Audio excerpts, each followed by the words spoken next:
আসসালামু আলাইকুম রহমতুল্লাহ। ভারতের কাছে ইতিমধ্যে ধরাশায়ী হয়ে গিয়েছে বাংলাদেশ সরকার। যদি বলেন কেন, আজকে নিউজটি শুনলেই আপনারা বুঝতে পারবেন।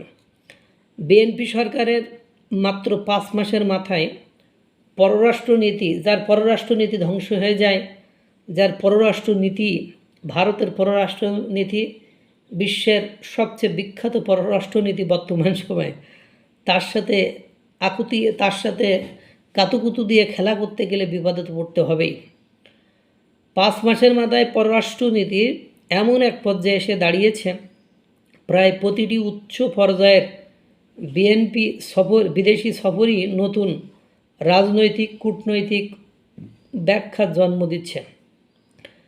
যুক্তরাষ্ট্রের দক্ষিণ মধ্য এশিয়া বিষয়ক বিশেষ দূত, ভারতে নিযুক্ত মার্কিন রাষ্ট্রদূত সার্জিও গোরের ঢাকা সফরের প্রথম দিনেই এমন ঘটনা ঘটেছে যা কূটনৈতিক অঙ্গনে নানা প্রশ্নের জন্ম দিচ্ছে।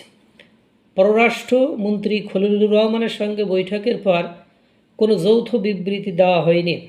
পূর্ব নির্ধারিত নৈশভোজ বাতিল হয়েছে। সার্জিও গোরের সম্মানে আয়োজিত সাংস্কৃতিক অনুষ্ঠান হয়নি।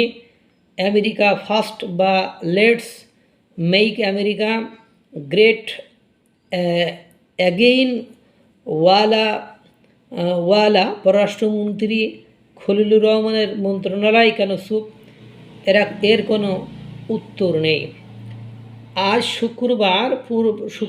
গতকাল শুক্রবার পূর্ব ঘোষণা ছাড়াই ঢাকায় ভারতের হাই কমিশনার দীনেশ ত্রিবেদীর সঙ্গে সার্জিও গোরের বৈঠক হয়।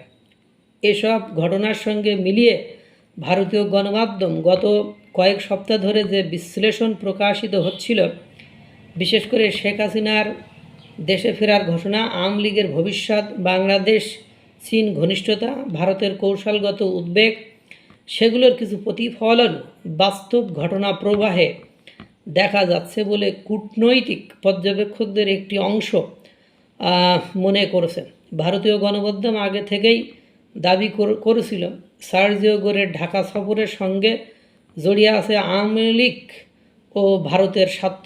তাহলে কি ভারতীয় গণমাধ্যম সত্য বলেছেন?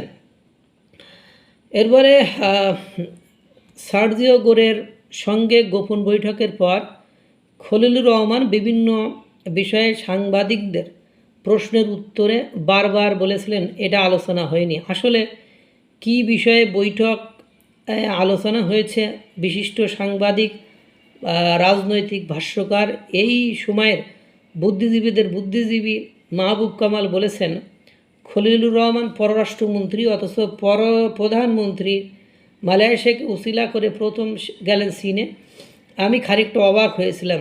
চ্যানেল ওয়ানে এমনটা বলেছিলাম, চীন সফর আমেরিকার সঙ্গে চুক্তির গ্রস ভায়োলেন্স।